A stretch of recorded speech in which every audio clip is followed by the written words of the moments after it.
Hello दोस्तों, मैंने 40 years की एज में रिटायरमेंट कैसे ले ली।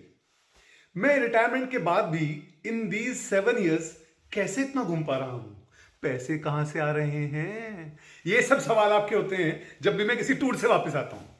मैं अपने एक्सपीरियंस शेयर कर रहा हूं, जो आपको अच्छे लगे पिक करके इंप्लीमेंट कर लीजिएगा। First part, expenses.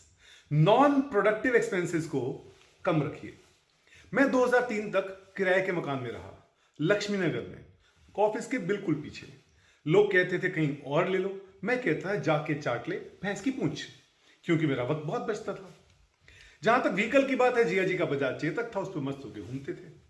पार्टीज की बात है, जो आजकल सबसे बड़ा ब्लंडर चल रहा है आजकल, कि हर सप्ताह पार्टी करनी है। दोस्त बहुत लिमिटेड रखे हुए थे, वो भी हमको नॉट प्लेस जाते थे। ओडियन के पास वाले की भेलपुड़ी और केवेंटर का दूध पी के मजा आ जाता था। ट्रेवलिंग की बात है तो साल में एक बार हरिद्वार जाते थे, जयराम आश्रम में रुकते थे, गंगा स्नान का मजा ही अलग था। फिर एक आधा टूर छोटा मोटा डोमेस्टिक और नैनीताल, श्रीनगर, राजस्थान की तरफ, बस इतना ही। फॉरेन ट्रेवल तो बहुत लेट स्टार्ट किया है, वो भी लिमिटेड था, साल में 2 बार। दोस्तों, कोई भी खर्चा लोन लेके या क्रेडिट कार्ड से मत करो। क्रेडिट कार्ड से उतना खर्चा करो जितना आपका बैंक बैलेंस है। वो कहते हैं ना कि उतने पांव पसारिए जितनी चादर होए। Cut your coat according to your cloth. Second part, sir income कैसे बढ़ाएं। फर्स्ट, उसका तरीका है कि आपको अपने स्किल्स इंप्रूव करने पड़ेंगे। मैं हिंदी मीडियम से था, मुझे पता चल चुका था कि इंग्लिश मुझे इंप्रूव करनी ही पड़ेगी। खूब वोकेबलरी के रट्टे मारे। मैं 98 में सीए बना, उसके बाद भी मेरी पॉकेट में वोकेबलरी की स्लिप्स हुआ करती थी। डेल कार्नेगी की जो बुक मिलती थी उसके नोट्स बना बना के इंप्लीमेंट करता था। आजकल तो नेट पे बहुत कोर्स मिल जाएंगे आपको। जहां तक पढ़ाने की बात है, तो उस समय मैंने, लोग कहते थे वो करो जो आपको अच्छा लगे। मैं कहता था मैं वो करूंगा जिसमें पैसा ज्यादा आएगा, फिर आराम से वो करूंगा बाद में जो मुझे अच्छा लगेगा, जो आजकल कर रहा हूं। इनडायरेक्ट टैक्स मैंने इसलिए पढ़ाया क्योंकि उसमें कोई टीचर नहीं था, इसीलिए स्टार्टिंग में ही इनकम बढ़नी स्टार्ट हो गई। तो अपनी अपनी पॉलिसी है, मुझे वो काम करना था जहां पैसा ज्यादा है। राइट। सर हम इंप्रूव करें कैसे, टाइम ही नहीं मिलता हमें तो भैया ये जो वीकेंड्स पे आप सारा दिन टीवी देखते हो, सीरीज देखते हो, इनसे कुछ नहीं होने वाला आपका। जो दोस्तों पे सब पे टाइम वेस्ट करते हो, अपने पर टाइम लगाना ही पड़ेगा।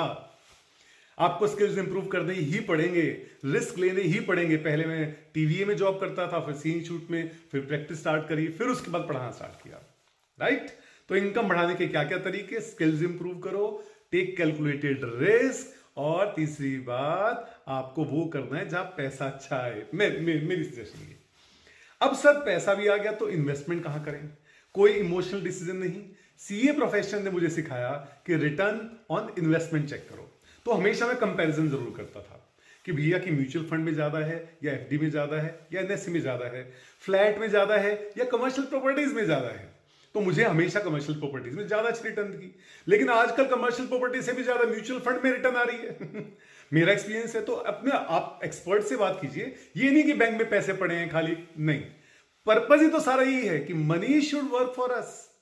डेल उसमें रिच डैड पुअर डैड में यही तो बात लिखी हुई है, जिसको मैं इंप्लीमेंट कर रहा हूं। एंड फोर्थ एंड फाइनल, चलो सब कुछ हो भी गया तो रिटायरमेंट लेके क्या कर लोगे। तो रितु ने मुझे एक बहुत अच्छी बात बोली थी कि घर बैठ के पागल हो जाओगे, घर में बहुत लफड़े होते हैं। And I agreed. तो 2010 में मैंने हाफ रिटायरमेंट ली। पहले फाइनल पढ़ाना बंद किया, घर बैठकर देखा, फैमिली से बॉन्डिंग वापस से बढ़ाई, सेक्सोफोन की प्रैक्टिस और बढ़ाई, मेडिटेशन करनी स्टार्ट की, ट्रेवलिंग का रियल पर्पस समझा। फिर जाके 2015 में when I was damn sure कि मेरा पर्पस लाइफ का अचीव हो चुका है कि क्या है, तब उसके बाद अचीव मतलब सॉरी कि क्लियर हो गया था कि क्या पर्पस है, देन आई टुक रिटायरमेंट। तो आपको कहीं ना कहीं अपने ऊपर टाइम लगाना पड़ेगा। बहुत लोगों पे टाइम वेस्ट मत करो। मोबाइल टीवी कुछ नहीं मिलेगा इससे, सीरीज से। आप अपने स्किल्स डेवलप करोगे, अपनी हॉबीज डेवलप करोगे, तो लाइफ में बहुत मजा आने वाला है, जो मैं एंजॉय करता हूं। Okay, all the best, thank you.